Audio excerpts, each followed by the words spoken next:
Welcome to this live event honoring Ida B. Wells. This is one in a series of 6 events hosted by the Center for the Study of the American South in collaboration with other campus units and community partners, including the Chapel Hill-Carborro NAACP and the Orange County Community Remembrance Coalition. The Orange County Community Remembrance Coalition is a collaboration of local organizations and individuals committed to disrupting structural racism through truth-telling and hard conversation to achieve community healing and justice for all. No single person has contributed more to addressing the horror of racial terror lynching in this country than Ida B. Wells, emphasizing the importance of courageous journalism in moving us forward in our quest for a more equitable and just society. We hope you enjoy this live event. Good evening, everyone. My name is James Williams. I am co-chair of the Orange County Community Remembrance Coalition, one of the sponsors of this wonderful and important symposium in honor of journalist and activist Ida B. Wells. This evening's program will focus on the life and work of North Carolina's publisher and editor, Lewis Alston, who, like Ida Wells, was a courageous journalist who helped to move this country and this state forward in a quest for freedom for all people, and particularly for Black people. We have a wonderful group of panelists that will enlighten and inform you on not just Lewis Alston and the Carolina Times, but also on the importance and significance of Black journalism historically as it relates to the struggles of our people, of Black people. And so I will begin by doing a brief introduction of our panelists. And I'll start with Dr. Professor Jerry Gershenhorn, who is the Julius L. Chambers Professor of History and Director of Graduate Studies at North Carolina Central University. Professor Gershenhorn earned his master's at North Carolina Central University and his PhD at the University of North Carolina. He's the author of 2 books and numerous articles. The 2 books, the first was entitled Melvin Herskovits and the Racial Politics of Knowledge. His second and more recent book, published in 2018, is entitled Lewis Alston and the Carolina Times, A Life in the Long Black Freedom Struggle. Our second panelist is Cash Michaels.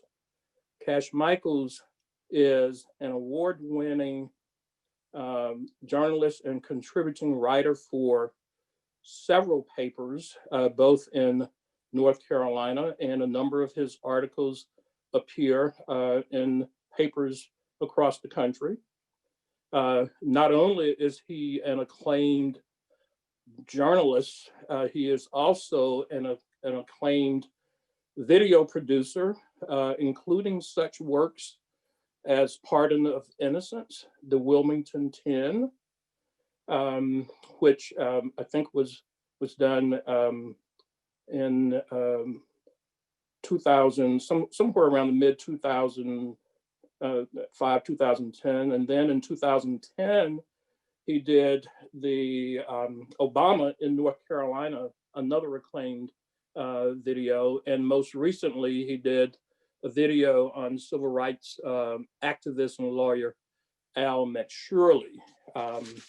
Mr. Michaels is someone who also belongs to and has received numerous awards for his work over the years. Our third panelist is Brett Chambers.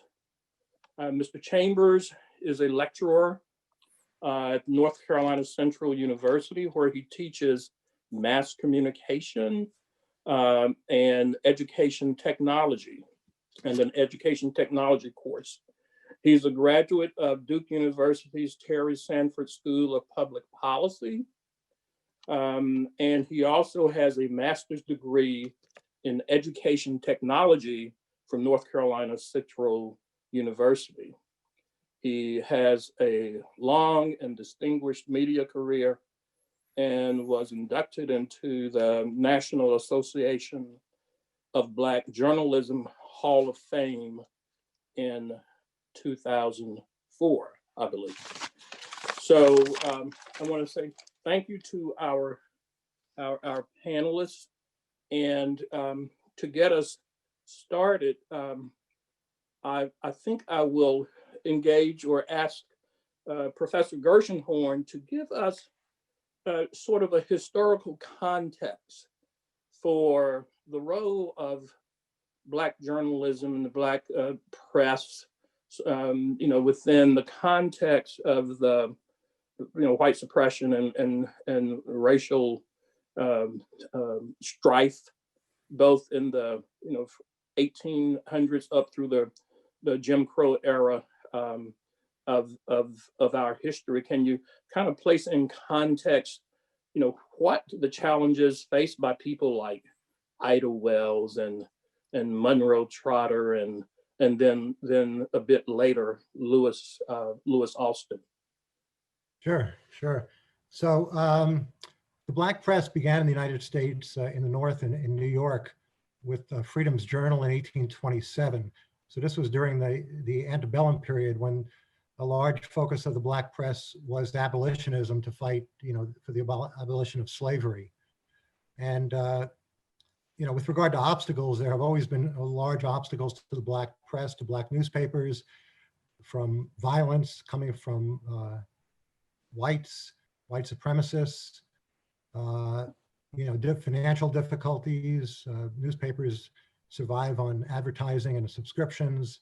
And of course, if you're an advocacy newspaper, if you're fighting for freedom, it's difficult to get advertising from white businesses quite often. The Freedom's Journal only survived for 2 or 3 years. But anyway, there were many Black newspapers that were formed during the antebellum period. After the end of the Civil War and the abolition of slavery, Black newspapers were founded in many Southern cities as well. Ida B. Wells was the co-editor of the Memphis Free Speech. And, of course, she faced tremendous obstacles. She was obviously very outspoken, and she wanted to shed the light of truth on what was going on in the South during that racially oppressive era. And she was forced out of Memphis after the lynching of 3 of her friends who ran a grocery store that was in competition with a white-owned grocery store. And that was kind of the launching of her anti-lynching movement. And the Memphis Free Speech, the paper was destroyed, the building was destroyed, as many other newspapers, Black newspapers, were destroyed. If you go over to Wilmington, North Carolina in 1898, Alex Manley ran, at the time, the only daily Black newspaper, the Daily Record, in Wilmington, North Carolina. And during the 1898 Wilmington Massacre, his newspaper was destroyed because of, he tried to, basically speak truth to power in editorials. And that was in the midst of a horrific attack on the Black community, in which many people were killed and forced out of Wilmington.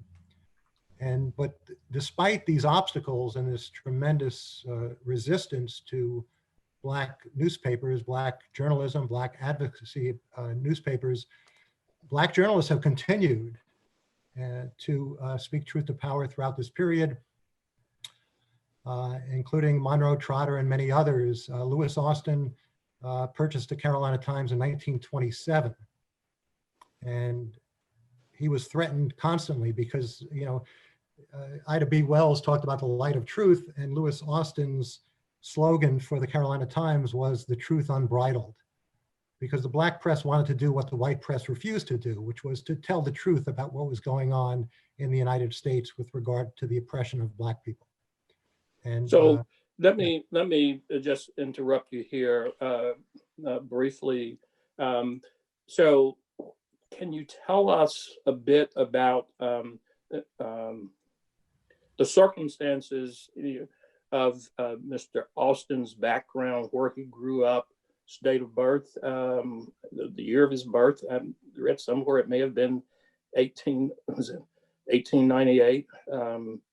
And obviously that is the year also of the massacre in Wilmington. But just, the circumstances of his upbringing, just briefly, and then I want to segue to Mr. Brett Chambers, because he may have to leave early, so I want to get some questions into him. Sure. But tell us a little bit about Mr. Austin's early years. Yeah, so Lewis Austin was born in 1898 in Halifax County in a small town called Enfield. So it's a very rural area in northeastern North Carolina. His father was a barber, owned a barber shop, and was well respected in the community. Lewis Austin went to school in Halifax County, but then later moved to Durham to go to what is now North Carolina Central University, which was then the National Training School founded by James Shepard a little over 100 years ago. And Lewis Austin purchased the newspaper. It was actually started a few years before as the Standard Advertiser. He purchased the newspaper with help from the Mechanics and Farmers Bank, from actually Richard Lewis McDougald, who was one of the top executives there. So, some of you may know something about Durham. It has a strong history of strong black business, and that began with the North Carolina Mutual in 1898, the life insurance company. But Austin purchased the paper in 1927 and would run the paper for the next 44 years. And so, prior to his purchasing the paper, had he somehow exhibited an interest in the media or the press, or was he writing articles prior to purchasing the paper? Do you know what sparked his interest in actually owning the paper? Well, one of the things that Lewis Austin said was he couldn't work for white people because he was so outspoken. He could not work for a white person, so he had to have his own business. He did work for the North Carolina Mutual a little bit after he graduated from the National Training School in Durham. And then he actually started working as a sports reporter for the Standard Advertiser, the predecessor to the paper. But he was always someone who was outspoken. He in fact had to leave one of his early public schools that he went to because he was so outspoken. He said the school was not fit to teach anyone because that was the era when black schools received very few resources from the state. But anyway, he was outspoken and he wanted to do something about the oppressive situation, and he saw journalism as a way to do that. And he did have a little experience prior to that as a sports reporter. Right. So thank you. And Mr. Chambers, so how did you first become aware of Lewis Austin and the Carolina Times? First of all, thank you for inviting me. I'm in the backstage at the Blue Note Grill because we're doing something about Floyd McKissick, who, and all of that is actually kind of tied together because whether you're talking about Ida B. Wells, or you're talking about Lewis Austin, or Manley, or my folks up at the Afro-American up in DC, they're basically entrepreneurs who saw a need and wanted to make their community better and offer communication services, if you will, and advocacy services, if you will, to their communities. And they saw there was a gap. And so I think that's kind of like the context that I approach it. Right. You have Cash Michaels on here, and I'm always happy to be on anything with Cash. Same here, my brother. Because we've been through these wars with these folks, trying to get the not just the word out, but the culture out, and also a mindset out. And that's one of the things that sometimes, we get caught up in the journalism part, which is really, really important because we need our journalists to tell the story and tell it correctly. But let's be clear, you're talking about Ida B. Wells and Lewis Alston, and those two were both advocates as well as journalists. Ida B. Wells is, in large part created the discipline of investigative journalism. So, this is about the entrepreneurship mindset, seeing a gap, seeing an opportunity, seeing a way to move their people forward and their communities forward. And as a matter of fact, I'm gonna flip that, move their communities forward and move their people forward. Because their communities, they were not, when they talked about speaking truth to power, they weren't just talking about white or black, they were talking about the entire community. If you're in the way of the community's progress, that's who they were speaking to. And so I think sometimes we get a little caught up in that. So I just want to make sure that before my brother Cash gets started, I just want to make sure you understand. And right. He'll speak on it. We have to really respect them for doing the business. And Dr. Gershenhorn was talking about Wilmington in 1898. And let's be clear, all of these slave revolts that have occurred against the slaves or the enslaved have been done, and they started with getting rid of the newspaper first. Mm-hmm. Whether it was Wilmington, Tulsa, I always get the name of the city in Florida incorrect, or it wasn't a violent one in Durham, but everywhere they've done it, they always start with getting rid of the communication tool, which it was at the time Black newspaper, because it does two things. One, it cuts off communication with the community. It also cuts off the development of future griots. I like to call them griots. It cuts off future griots from being developed. So it's a very insidious way of stopping the Black community's growth and any community that's not for what they want. Right. And so sort of implicit in what you're saying there is addressing the critical role that historically the Black press has played. I mean, even, I guess back, before the end of slavery with, Frederick Douglass's The North Star and those other papers that were used to communicate information to the oppressed, to the enslaved, and to try to help sort of galvanize a movement for change. Can you speak to that a bit? Well, yes. Whenever you have, let me start with a proverb that I forgot that I haven't been using it lately, but it's becoming more true. As long as the hunter tells the story, the lion never wins. So whoever controls the narrative controls the outcome, and controls the outcome farther down the line, controls the impact of whatever that narrative is. And right now we're seeing that. Black Lives Matter has been co-opted on a more recent term. And it's really hard for them to get their narrative back. Colin Kaepernick is another recent example. His narrative was co-opted. Let's be clear. Right. The brother was sitting down for a while before he knelt. And he knelt because one of his white team colleagues from Seattle, who was a former SEAL, explained that's how they honor their fall.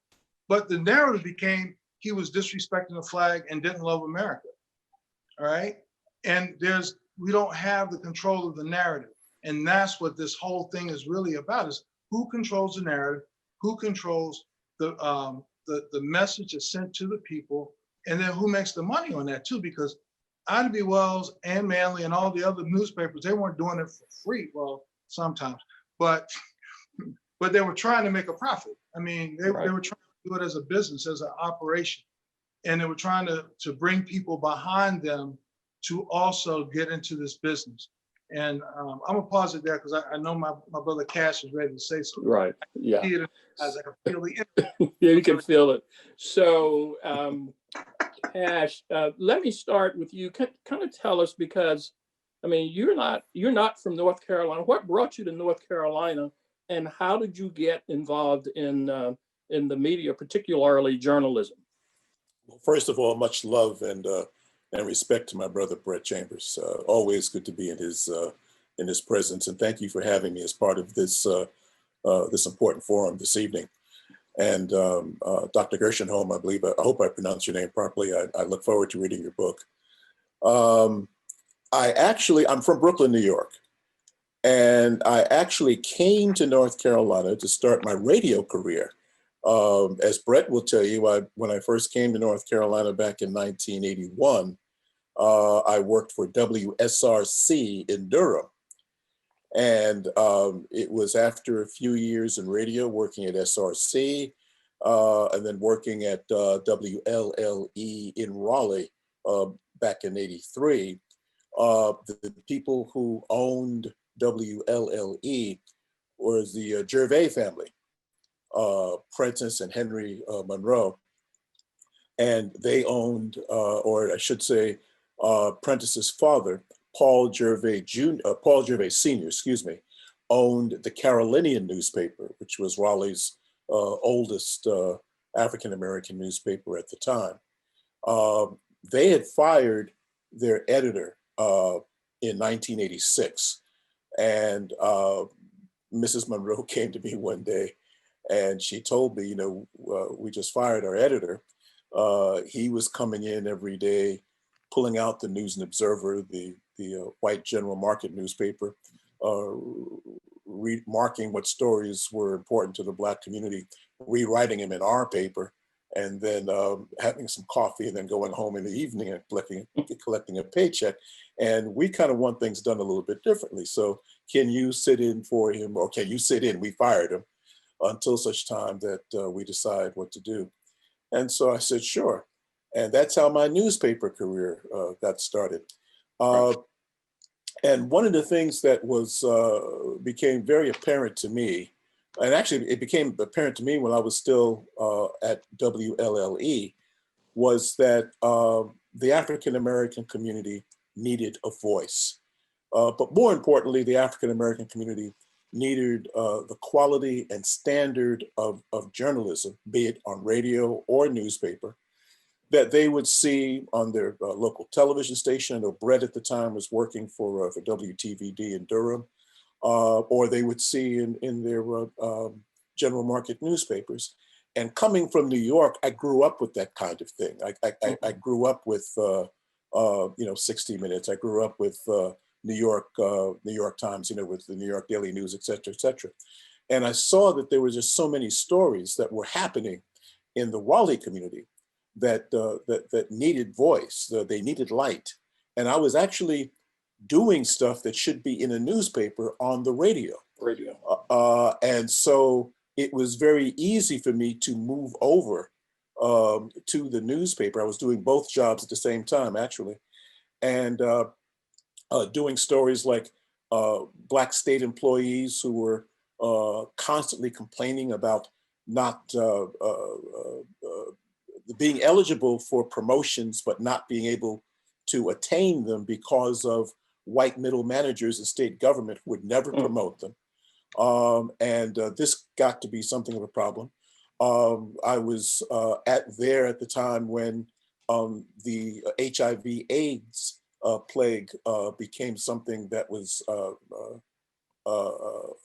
very much concerning in the African-American community. And I went about the task of going after those stories to make it clear to the African-American community exactly what it was and what is being done about it. I was able to build strong relationships with the gay community, for instance, to be able to find out from them what we needed to know in the African-American community to be able to survive AIDS and survive HIV. I mean, there were so many stories. And so I was not just, the stuff I was doing for the radio, which ended up into creating talk programming for WLLE. At the time, LLE was a daytimer station where we had gospel in the morning and we had R&B in the mid-morning and the mid-afternoon. And I would put some, I expanded our news coverage and put some talk programming in there. And so the powers that be began to take notice. And then I started to translate a lot of the stuff that I was doing on radio over to newspaper and doing things. I think I might have spoken to you about when I did the interview with Carol Crawford back in 1989, who was the grand dragon of the Ku Klux Klan. Ku Klux Klan, yes. And how in 1989, they had announced that they were going to take part in the 10th anniversary of the Greensboro Massacre. And how I called him up and did an interview with him, and how we put that on radio, and how the Black people in Raleigh were absolutely amazed that boy from Brooklyn, New York was on Willie, that's what they call WLLE, he was on Willie talking to the grand dragon of the Ku Klux Klan and asking him all kind of dangerous questions. And, you know, people were actually driving over to the side of the road and turning off their, you know, to listen to this, or in the barbershops and what have you. But those are the kind of stories that I wanted to do. And I wanted to do them because nobody else was going to do them, in the Black community at least. And nobody had the gumption to do them. And so, you know, and then having a Black press where advocacy was a must. You know, telling stories is one thing, doing them responsibly, as responsible journalists should, is another.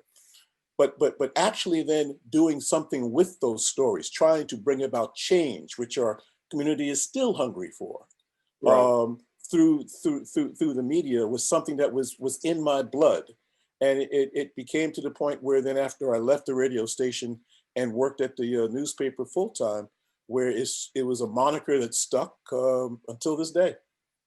So I may be sort of getting ahead of myself here, but, you know, and I don't want to put you on the spot, but I've heard you kind of referred to as the dean or the godfather of the Black press in North Carolina. How did you only go because only because I have a beard. Only because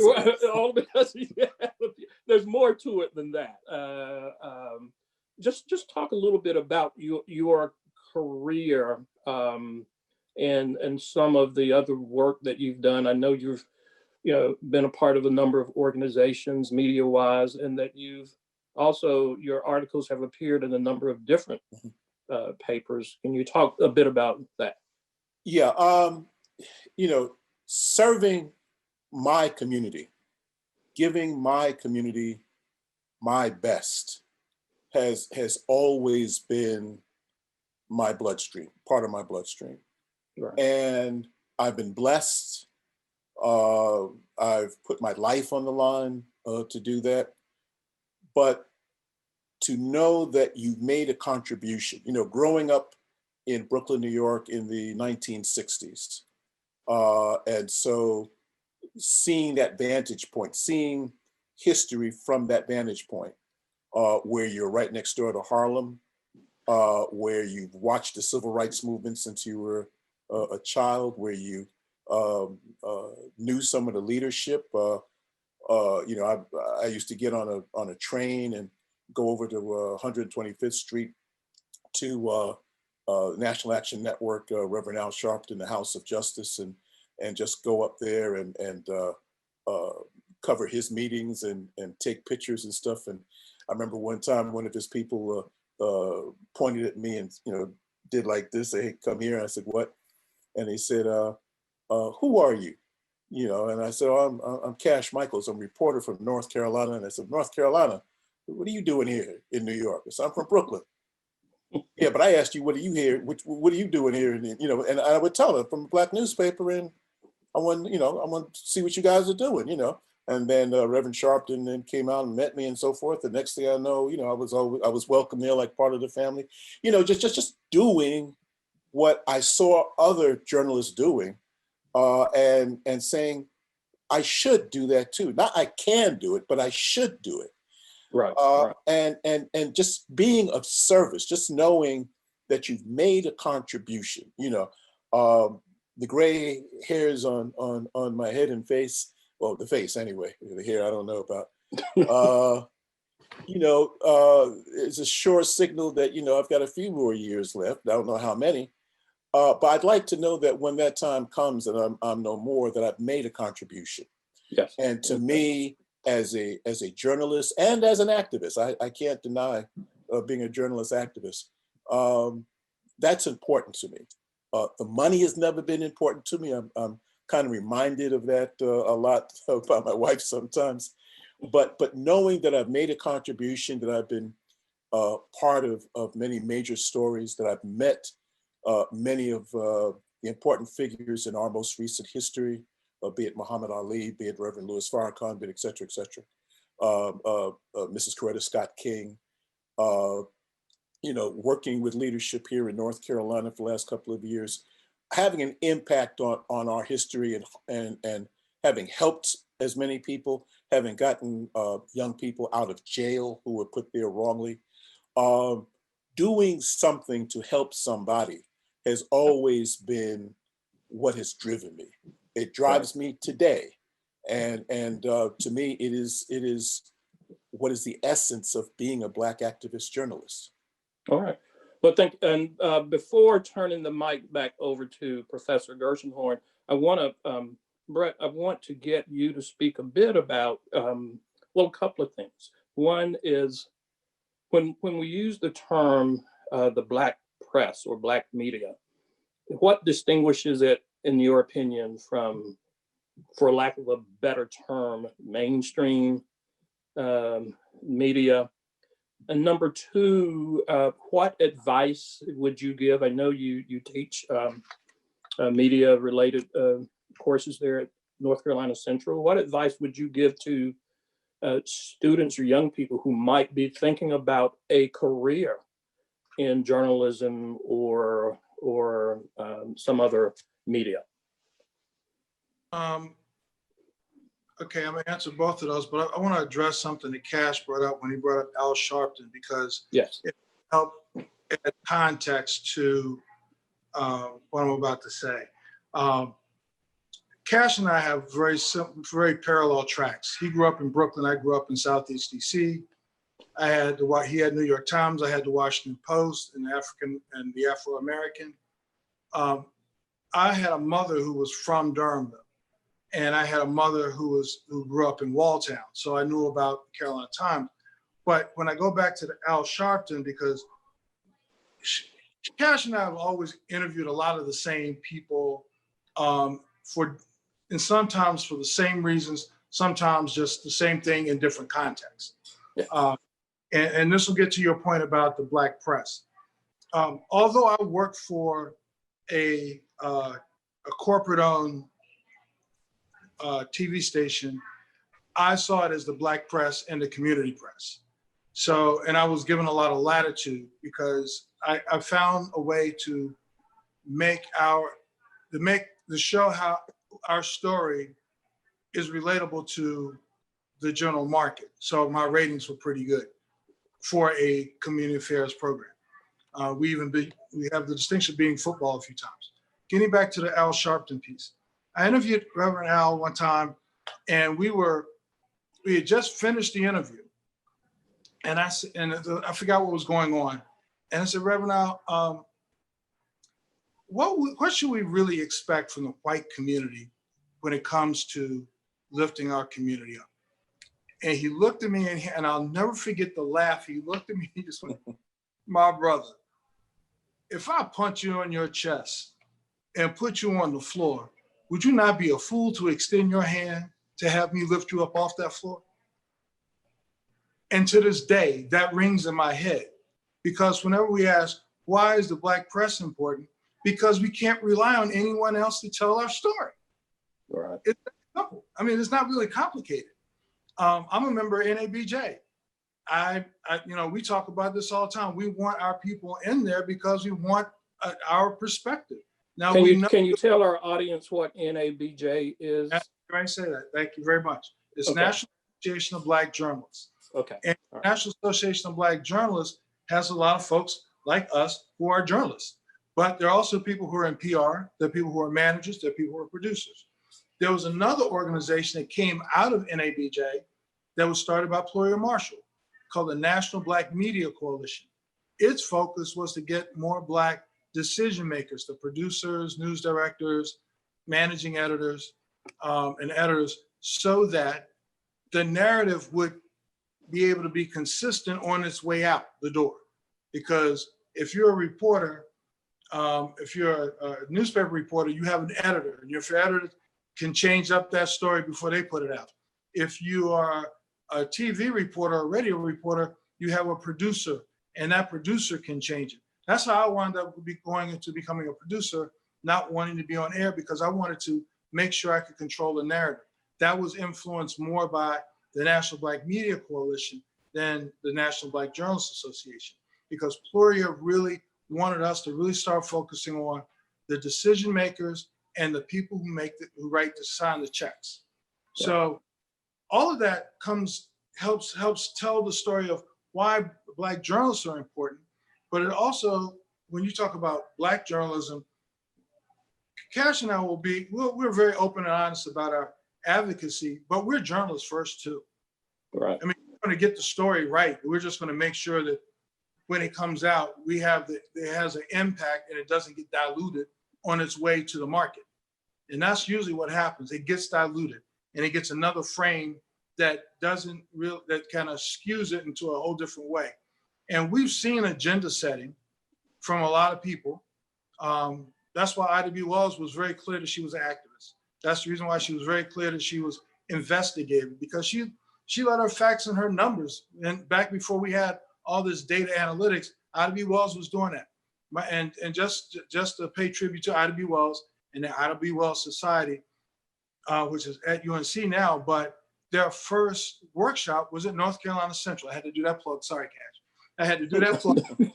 And I was a member of that inaugural class. So, do you know about when was that first convening? Do you remember when was that? As I get older, my time horizons get off. It's either 3 or 4 years ago. And Nicole Hannah-Jones and Ron Nixon, those, and I forget the third guy. He's so cool though. He reminds me of Questlove. But Ron Nixon and Nicole Hannah-Jones, who's a MacArthur Genius recipient. Right. Yes. When they started that organization, there was a lot of us that were trying to understand what is it you're trying to do. But once thank you, Topher Sanders. Thank you, Melody. Topher Sanders. They're trying to, they understand that the data is what's driving everything. If you look at, let's take it outside of Black for a while, and just let's look at the market itself. Lately, there's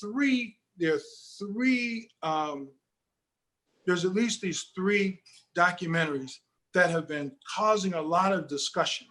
One is called The Social Dilemma. It focuses on Facebook, but it's talking about the impact of social media, not just on the election, but on our culture. The other one is called The Great Hack. And another one is about chaos. All 3 of them center kind of around the election, but what they're highlighting is how our information is now distributed and who sets the agenda.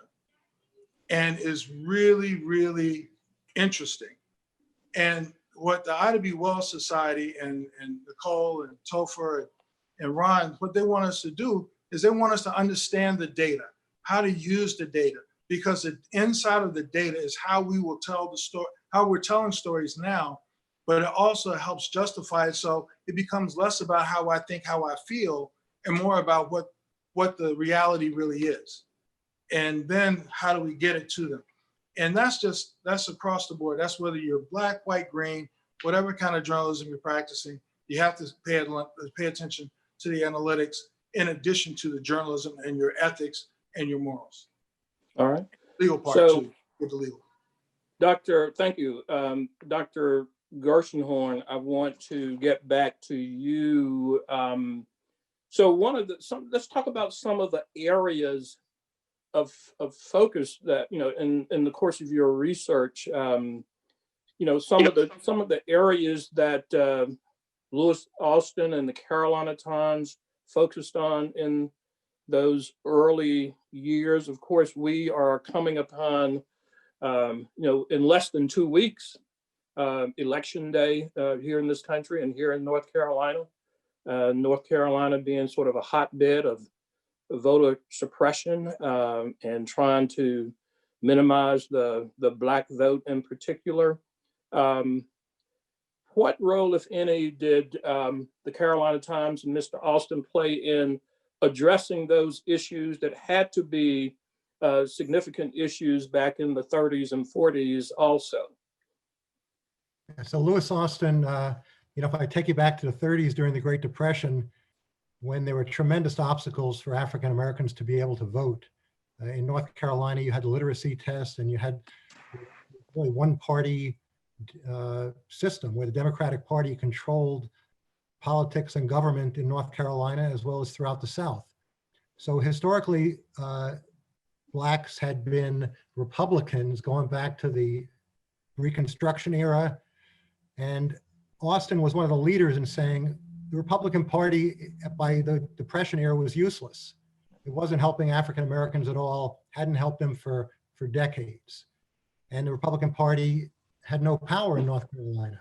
So Austin and others were saying, we need to move within the Democratic Party and use the Democratic Party to try to get some influence in the Democratic Party, because whoever was winning the primary would be the person who would hold that elective office.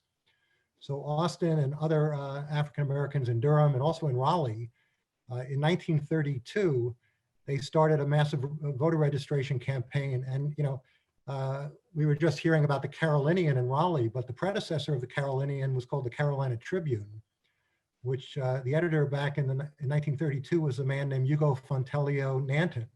And Nanton had been mentored by Austin at the Carolina Times before he started the Carolina Tribune in Raleigh. And so Nanton and Austin and a number of Black attorneys and Black activists mounted this massive voter registration campaign to register Blacks as Democrats so they could vote in the primary. And Josephus Daniels was the editor of the News and Observer in Raleigh, and Daniels had been one of the architects of the violence and intimidation in 1898. And he was still in that same, mindset. So when Austin and Nanton tried to press for Black registration as Democrats, he said the Democratic Party was a white man's party and would always be a white man's party. But that didn't, Austin and others didn't back down. They filed lawsuits, people like Conrad Pearson, a prominent attorney in that era, and others, and they were successful in getting African Americans registered. And then 3 years later, in 1935, the Durham Committee on Negro Affairs was formed by people like Lewis Austin and C.C. Spalding of the North Carolina Mutual and James Shepard of North Carolina College, now NCCU. And they were successful in increasing Black voter registration dramatically. So there were several thousand African Americans, and of course Durham wasn't that big at the time, that were registered to vote. And so African Americans started to have influence in politics. And it built up slowly. At the same time, Austin was supporting lawsuits he supported the first lawsuit to try to desegregate or integrate the University of North Carolina in 1933, when Thomas Raymond Hocutt wanted to become a pharmacist, but there was no pharmacy school that was available to African Americans. The only one was at UNC in Chapel Hill. That case didn't succeed, but it was the first case to challenge segregation in higher education or in really public education at all in the South, and ultimately would lead to the Brown decision in 1954, which would mandate integration of public schools, or at least the legality of segregated public school systems. So Austin in the 30s was staging a lot of protests. He was also doing boycotts.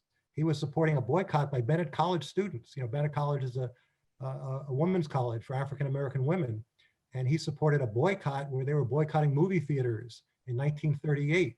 And he was leading picketing in downtown Durham, actually in Hayti in Durham, the Black neighborhood in Durham, at the Kroger's and the A&P, because they refused to hire African American clerks.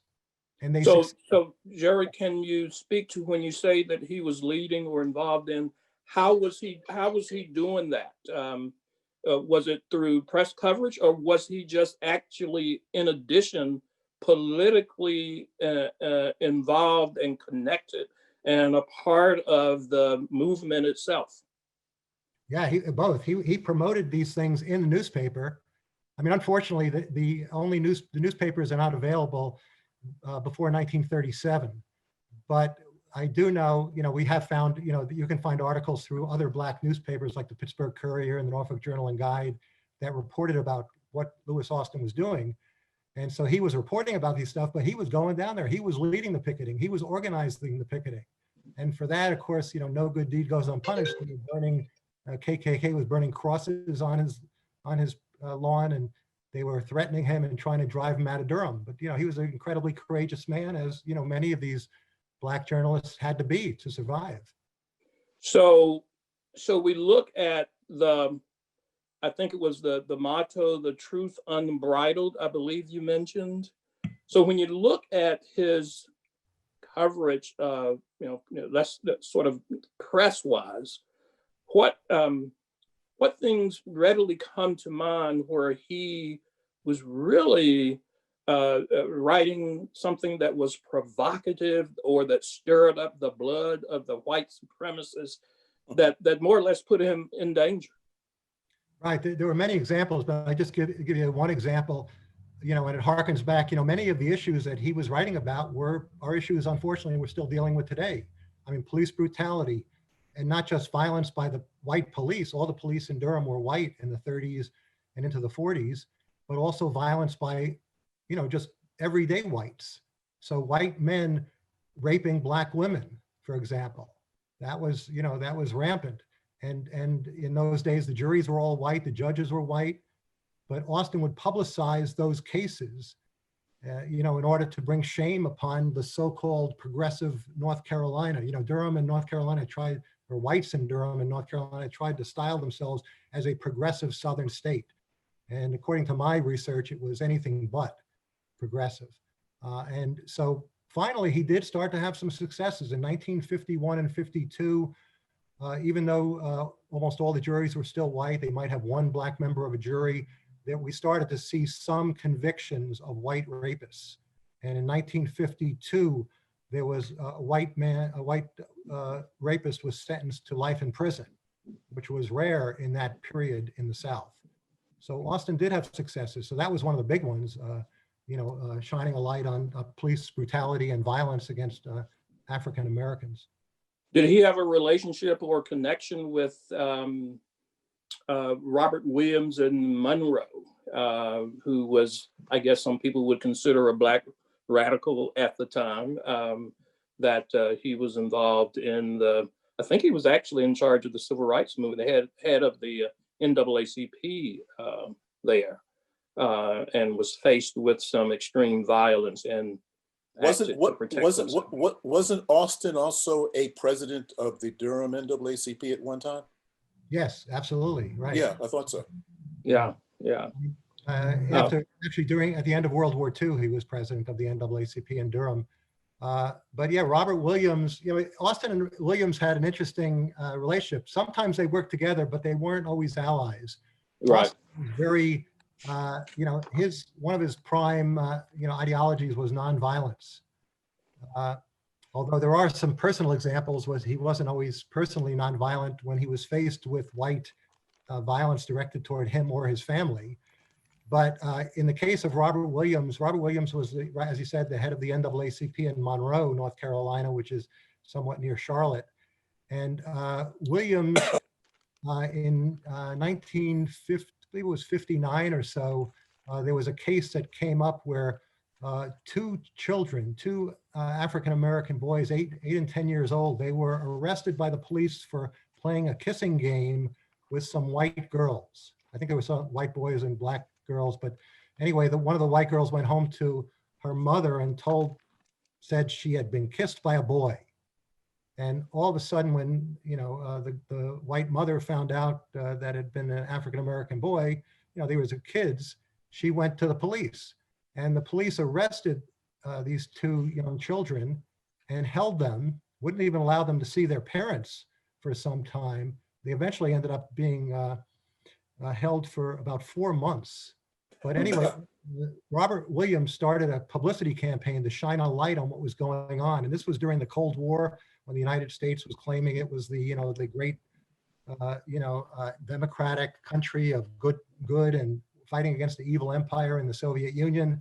So Robert Williams mounted a publicity campaign that eventually became international, to try to shame North Carolina leaders and national American leaders to to get these children released. And Austin joined that effort.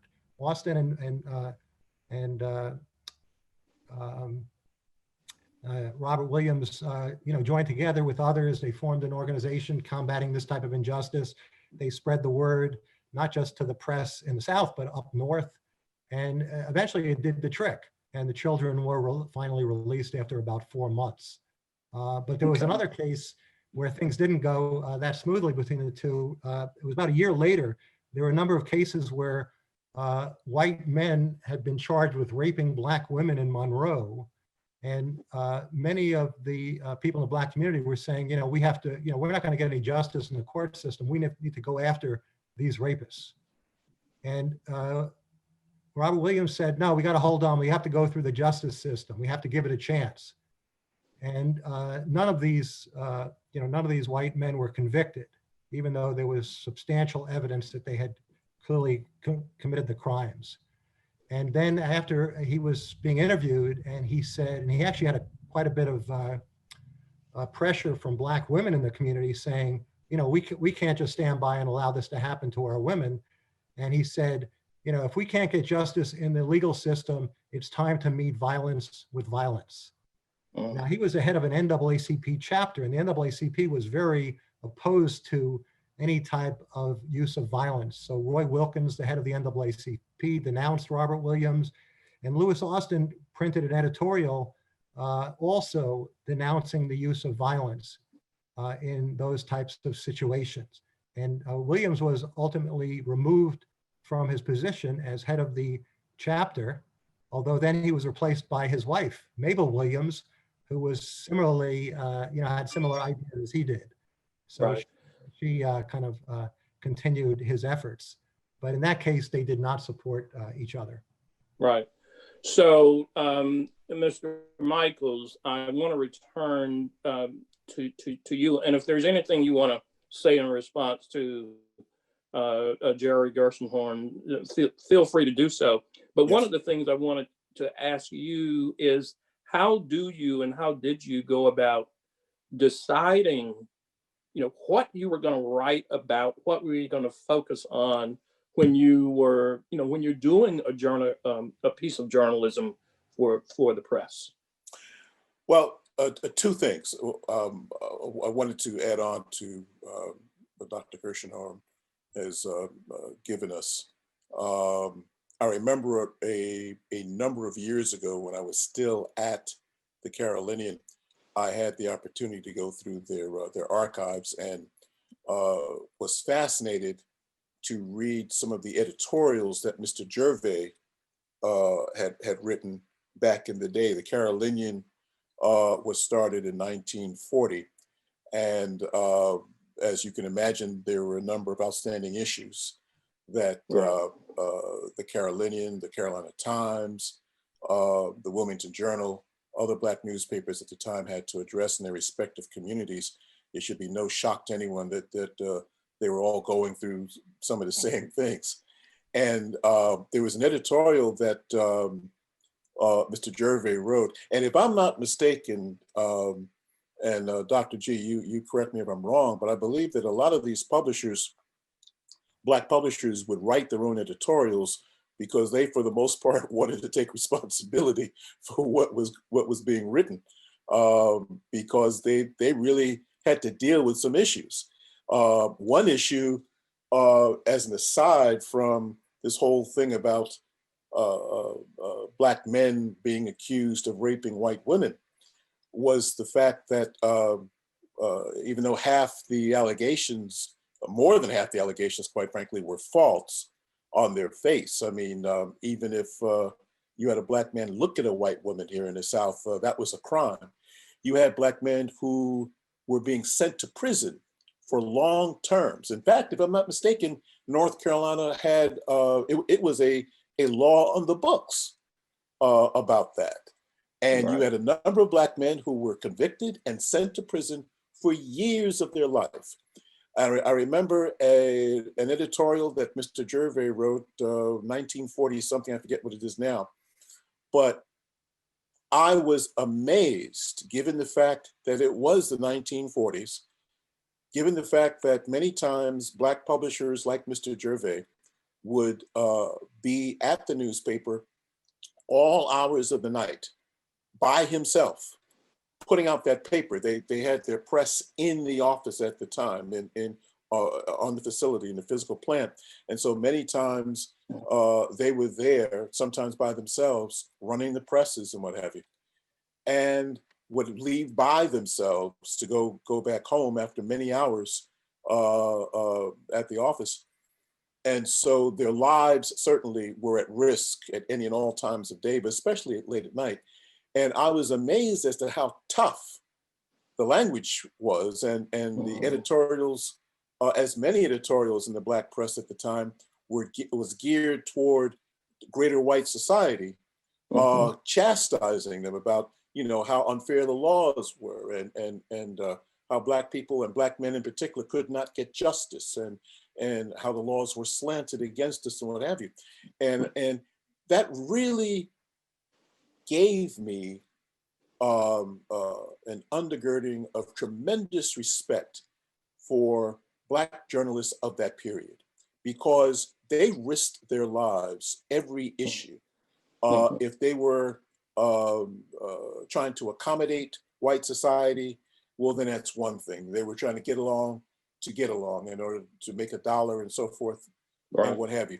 But when you had people like Paul Gervais, certainly Lewis Austin, Robert Gervais Sr., and others with Black newspapers, publishing Black newspapers, who decided they would take white society on, man, they had a pair. There's no ifs, ands, or buts about it. They were strong, they were tough, they were courageous.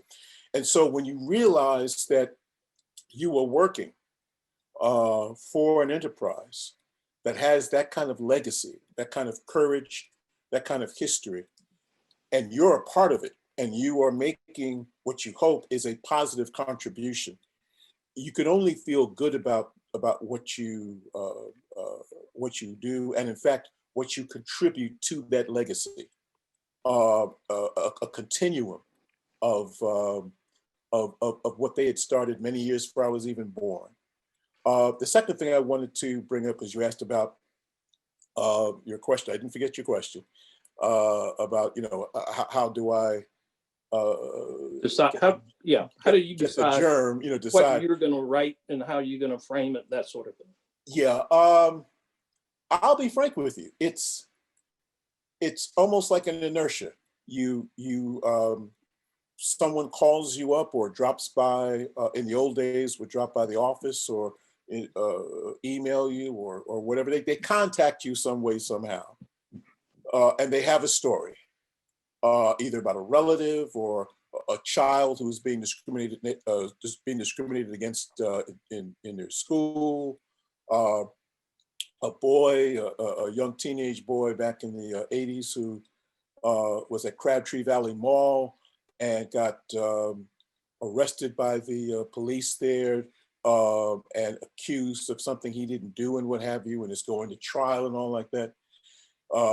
Someone accused of rape, who unfortunately you couldn't do much for, but you at least would tell their story. It would also crack me up sometimes that you would have well-to-do Black families who had moved to North Carolina and in particular to Raleigh, and they would live in North Raleigh in the well-to-do section, and their child would get in trouble, and there's no Black newspaper around up there, so they'd come to Southeast Raleigh, to the hood, as it were, where the Carolinian was, and come in and say, you know, we heard you would help us, and we said, sure, sit down, you know, sit your rich butts down, and let's hear what you gotta say. You're Black too, you know. Yeah. And then you know, but nonetheless, you know, we would advocate. That's what we're supposed to do. But it's a matter of, you know, you check out the story, and we've gotten so many over the years. The one thing I wanted to make sure I put on the record here, since this is something that's being recorded, is perhaps, and I've done a number of stories that I'm extremely proud of, but the one perfect example of being activists and journalists was just recently, 5-6 years ago now, where the National Newspaper Publishers Association, which is the national association of African-American newspapers across the country, of which the Wilmington Journal and the Carolinian are members of, had decided, more than 5 years ago actually, had decided that they would advocate for pardons for the Wilmington 10. 9 African Americans led by Reverend Benjamin Chavis and 1 white woman who were falsely convicted in 1981 of, 1971. No, 1972, they were convicted, excuse me, of firebombing a white-owned grocery store in Wilmington, North Carolina. They were innocent of the charges. But nonetheless, this has been something that has not only been notoriously part of North Carolina's history, but for the longest time had laid dormant as part of that history. And the NNPA had asked the Wilmington Journal if we would lead the effort to obtain pardons for the Wilmington 10. And everyone else had looked into the case over the years, 30, 40 years, and had dug up evidence to show that the Wilmington 10 were innocent of the charges, but nothing had ever happened. A court of appeals had ruled that the Wilmington 10 should get new trials because the prosecutor was screwed up, for lack of a better term, but nothing ever really happened. The state of North Carolina just let it lay there. And so here it was, our member organization was saying to us, can you secure pardons for a case that had been dead for 40 years? And we were like, okay, we'll see what we can do. But we did it. We were able to dig up the evidence. We were able to, on December 31st, 2013, or 14, okay, 2013 or 12, I forget which one it is, but definitely December 31st of one of those years, we were able to get then Governor Beverly Perdue to sign pardons of innocence, meaning not only that the Wilmington 10 were innocent, but that they in fact had committed no crimes whatsoever. Usually a pardon is when you've committed the crime and they forgive you for it. But in this case, a pardon of innocence was where they say you did not commit the crime at all. It was a hard slog. We were able to get evidence that the prosecutor was indeed a lot dirtier than anybody thought he was. But when that happened, it made worldwide news. It wasn't just a North Carolina story. It was all over the wire service. That was the Black press's finest hour, as far as I'm concerned, that we were able to crack that case. And I was in charge of writing all of the stories in that effort. I was in charge of leading that project. I was in charge of also the activist side, leading whatever demonstrations, what have you, we did. And so I was both, and I'll be frank with you, that whole episode had me asking every day, all right, should I be journalist today or should I be activist today? It was that kind of thing. And it also was nerve-wracking because, you know, you're talking about men who still had felonies over their names, or attached to their names, I should say, for the better part of 40 years or so. And they were looking for freedom. And here it was, we were dealing with this effort. And so you had people's lives in your hand, and you did not know, no one can ever tell you what that feels like until you're faced with that prospect. And yet the Black press, not 60 Minutes, not the New York Times, not anybody else, but the Black press, the Black newspapers led by the Wilmington Journal was able to secure the pardons of innocence for the Wilmington 10 and in effect contribute to civil rights history. To me, both in my career personally and in terms of the Black press overall, that was our finest moment. All right, thank you for sharing that. I think in light of the time, probably it would be good to turn some attention to a question or two from the several from the audience. Some were submitted ahead of time. And one, Professor Gershenhorn, one of the questions that we have is that of the relationship of Mr. Alston, with the Black elite or the Black bourgeoisie, however you want to phrase it, in Durham and in North Carolina. Were there times when he took hardline positions against the Black elite on issues? Yeah, there certainly were. He spoke out against anyone who he felt was not doing enough for the cause of racial justice and racial equality. So, as I mentioned, he would speak out against white officials regularly, but sometimes also against Black officials. In the Hokut case, which I mentioned earlier, which was the case to desegregate UNC's pharmacy school, the student who was applying, Thomas Raymond Hokut, was graduating from North Carolina College, which was led then by James Shepard, the founder and president. And Shepard refused to give the transcript because Dr. Shepard, you got to understand, he was getting all his funding from the state, or most of his funding, I would say, from the state legislature, which was all white. I mean, there were no Black members of the state legislature from 1900 till 1968. So Dr. Shepard had to go to state legislators, to the governor, and kind of try to ingratiate himself with them in order to get funding for the school. And this was during the Great Depression, which of course compounded the problem. So Austin, spoke out against Dr. Shepard at that time. He also sometimes spoke out against C.C. Spalding and some of the top Black business leaders from North Carolina Mutual. On the other hand, he also was supported by those businesses. They advertised in his paper, and he promoted those businesses, and he promoted North Carolina College regularly. But sometimes when he spoke out maybe beyond what they wanted, they would cut off advertising. At other times, they loaned him money.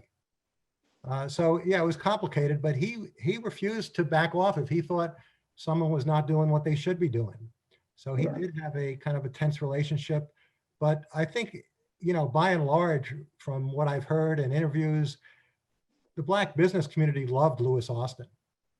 I mean, they didn't always like everything he did necessarily, but they wanted him to be able to continue. And Asa Spalding, who was the president, I believe, of North Carolina Mutual when Louis Austin passed in 1971, he was the leader of the community to try to organize tributes to Louis Austin. And Louis Austin hadn't always spoken fondly of Asa Spalding in the newspaper. So when it came down to it, of course, Black leaders, Black business people, the Black working class were fighting against the same enemy, white supremacy, racial injustice. But Austin sometimes was moving a little too fast for some of the others. So another question that we have is how, yes. Yeah, I just want to address a question that Sure. that's up. And it's the question addresses something that we don't talk about enough when we talk about the Black press, especially the early days. And it's ironic because we're doing this under the umbrella of Ida B. Wells, and we're not talking about the women's effort in this whole process. Right. And along the way, whether it was Ida B. Wells and some of the people that had the most influence were the wives of the people that we talk about all the time. Because not only were they the coordinators of things, like I'm working on a project about Floyd McKissick, Sr. And one of the things that I found out when I was doing another project about the integration of the Carolina Theater was the role of his wife and how she was the one that when they did the protest, she was the one that organized and trained people. So it's like the wives and the daughters and the women in the church. So there's all of these people that are left out of the conversation. They talk about Austin, but even right now we have Phyllis Coley in Durham. We have, there's a lady in Charlotte that's helping out with the QC Metro, which is a new online publication.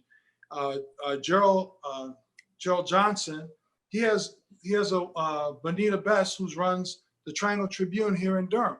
So we have women involved in this. There's a young lady that used to be the president of our chapter of NABJ for the Triangle, Cindy George.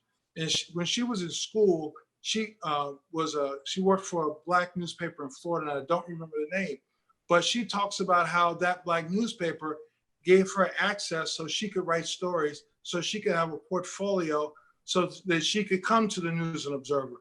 And then she went to the Houston paper. So I just want to Mary Alice Thatch in Wilmington Journal. She is now the editor and publisher.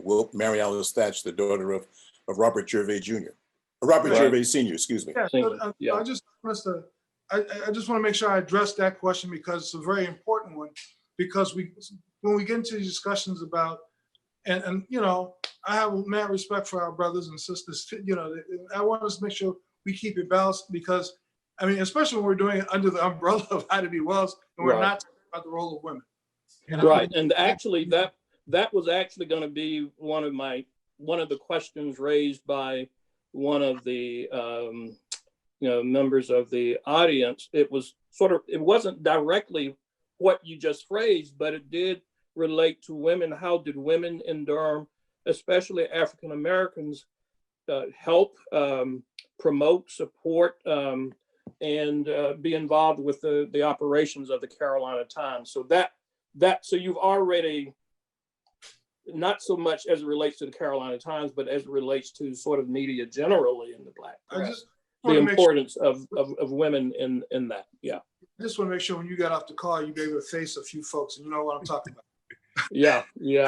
I got you. If I could add one important woman that we haven't mentioned yet with the Carolina Times was Vivian Austin Edmonds. Lewis Austin's mother worked at the newspaper back in the 40s when she was a young woman. She was the city editor of the paper. And then after her father passed, she published and edited the paper from 1971 to 2002. And it was during that period when the newspapers was burned to the ground in 1979. And it was in part, I think, because she was publishing very important stories about police brutality in Durham at the time. They were running a series about brutality. There were some other issues as well. So, you know, she's someone who's very important as well. Right. Good. And I used the Carolina, when I worked at WTVD, I had a show called Reflections as a producer. And one of my sources was the Carolina Times, because my show was to highlight things in the Black community. Now I had to cover 24 counties, so it wasn't just Durham. So I dealt with the Carolinian. It was like whichever papers were out at the time. And I don't remember all of them, so I can't give everybody a shout out. Right. Cash was somebody I relied on a lot, because we have different perspectives and we have different sources. And those sources provide different perspectives that sometimes when we share that information, no different than our newsroom did with the News and Observer or the Durham Herald Sun, when people forget that Durham used to have a morning and an afternoon paper.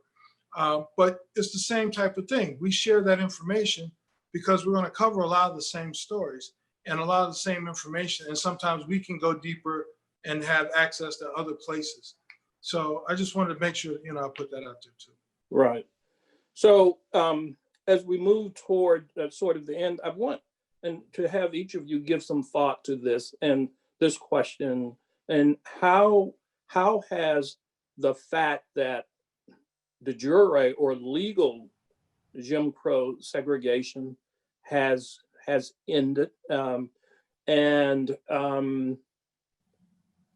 also the current technology advances as far as the internet and social media and all those things. What impact has it had on the vibrancy or, you know, the existence of the Black press. If you could give some thought to that, or maybe it's not had any real impact. I don't want to presume what It the answer has. would be. It has. I could tell you during my career with the Black press, the Carolinian in particular, many years ago, the first major challenge, and I can say, I can speak to this pejoratively, the first major challenge to the Black press was USA Today. But prior to USA Today, we were able to print our own newspaper. They were all black and white. We never had to worry about color or anything like that. It was a simple process.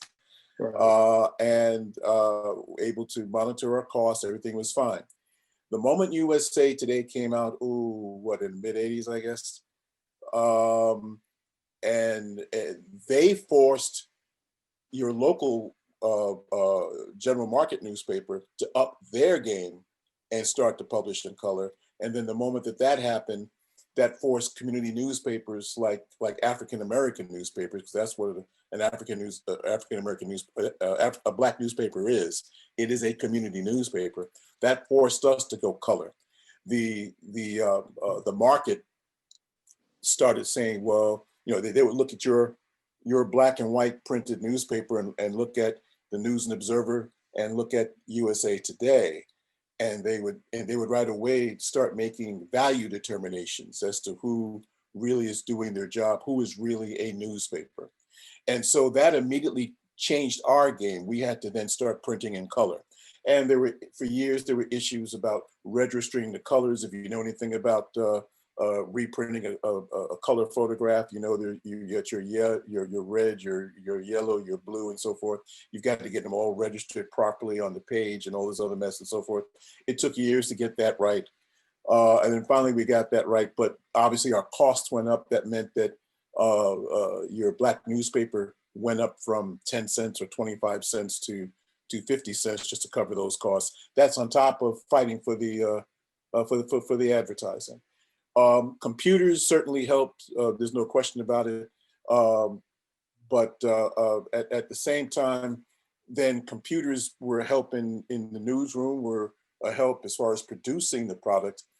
But then the internet forced you then to have a presence. And many advertisers like your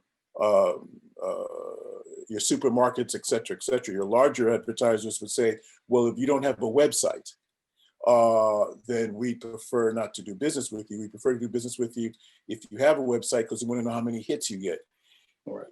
You know how many years it's taken for the newspaper industry, forget Black newspapers, for the newspaper industry to get the internet right in terms of satisfying advertisers, in terms of knowing how to create a page where advertisers could be happy with how many times their ad is seen, all this other stuff and so forth. So we've had to go through it all, and at the same time try to survive, at the same time try to get money through the door and also do our job. It has been a battle. It has been a race. It has been where if you have the major newspaper in your market change their terms of paying their bills. Okay, where it used to be 30 days net, then they changed their terms where they want their money sooner. Well, if you go to that same, let's say, car dealership and offer them terms, they want the same terms as the big guy. The big guy has more cash flow. So therefore, you have a problem trying to stay in business based on the big guy's rules. All of that we have to go through, and yet, as best as I could tell, we're still here. All right. Brett, do you want to add anything to that? Oh, yeah. First of all, he's absolutely right. I want to add this, it's a contextual thing. So the barriers and the wall between print and broadcast is gone. All right. People are getting their information. Yeah, there's still some people, I still like to hold a newspaper and touch it. I still like to turn on and watch the TV and sit there at, 6 or 11 and watch my, whichever station I feel like watching at the time. But there's competition all across the board. And the audience now it no longer has a need for gatekeepers. And that's the part that nobody really likes to talk about. There's no need, the job of gatekeepers, whether you're editors, whether you're the newspaper telling people what time you're going to deliver it, or the TV news is going to say, well, we're going to do our news at 4, 5, 6, and 11. It's no longer needed. The gatekeeper's job is gone. Your job as a content creator, and you have to create the content on as many platforms as you can. It has to be as accurate and as appealing to your target audience as it can be. It has to be, and sometimes provocative to keep people engaged, but you're competing against Twitter, Instagram, TikTok now, not just websites anymore. It's all these other faster, Facebook. Google is the biggest. I mean, Google just was brought up on charges this week for monopoly, but it's because they dominate the advertising market. It's them and Facebook, basically. So the revenue streams to support all the different kinds of journalism that we have always looked forward to are being challenged in a big way right now. I just went through a program at UNC called Table Stakes. There were 13 media platforms there, some really big ones, and everybody was scratching their head. How do we have to figure this out? And nobody had the answer. There are answers and there are addressables and challenges that you can address, but you have to look at who's your market, who you're trying to reach. General market does not exist really anymore. Everything is hyper local, and even the big major places still that remember that saying, Cash, all news is local? Remember that? That's how they used to teach us, that all news is local. It's never been more true than today.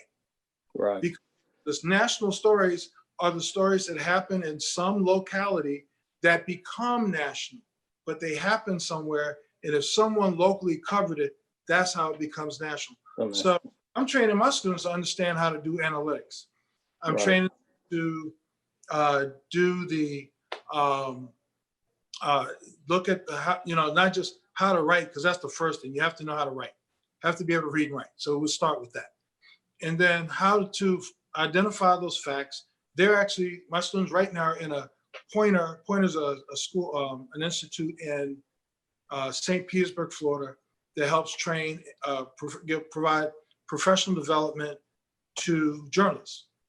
My students are in a newsroom readiness program right now because they have to understand what's expected of them from that professional side, and Pointer, that's what they do. And they're doing that and doing the Google News Initiative. So they're having to learn analytics and the traditional journalism with ethics and media law all at the same time. So they have to learn how to walk and chew gum at the same time. All right. So that's very important and helpful. And wow, it's a lot. It's a lot to digest. So, but I want to give Dr. Gershenhorn a minute or so to sort of answer that last question. Also, was there something else you wanted to add, Brett? No, I just want to say thank you so much for you inviting me. Thank you, Melody. Always a pleasure to be on my buddies, Dr. G and my buddy Cash Michael. But I have to go. I got to go deal with this Floyd McKissick stuff. But thank you. Hey, power to the people. All power to all people. Thank you so much for joining us. I really appreciate it. You got it. And we are sort of in the wind down phase. So, Dr. Gershenhorn, in terms of the question about the changes since the 1960s and 70s, do you want to make a brief response to that as we wind things down? Sure. I'll just talk specifically to the question about the decline of de jure segregation. So a lot of commentators thought that the Black press would be, finished with the onset of integration. But I think it's important to note that, I talked about Vivian Austin Edmonds, who edited and published the Carolina Times from the 70s to the early 2000s. And if you look at the newspaper, which I think someone mentioned, you can actually read on digitalnc.org, those newspapers expanded in the 70s. So and if the newspapers expanded, that means they were getting more advertising and they were, doing a lot of important work. So I think this tales of the Black press's demise were certainly premature. And even today, Cash Michaels mentioned the National Newspaper Publishers Association, which does important work and has for many years. If you look at their website, there are well over 100 Black newspapers, and I would say 90-95% have websites. Right. And just finally, I wanted to say that when we originally planned this program to be in the spring before COVID, Kenneth Edmonds, who was the publisher of the Carolina Times, succeeding his mother from 2002 to this year, and unfortunately, in a terribly sad event, he passed away this past spring. Yes. And so we lost him. And unfortunately, now the Carolina Times is not at present being published after a run of almost 100 years. And That finally, is- I want to just thank James Williams, Cash Michaels, and Brett Chambers, and Paul Benici, and Melody, Hunter Pillon. It's been great to be on with everybody. Well, Same with you, sir. Same with you. thank you so much to both of you. I know Brett had to leave. This has been a fascinating discussion. It could go on much longer, but we have to close it out. And I want to also thank our audience for attending. Before we sign off, though, I do want to make you aware of two final events related to the Ida B. Wells virtual series.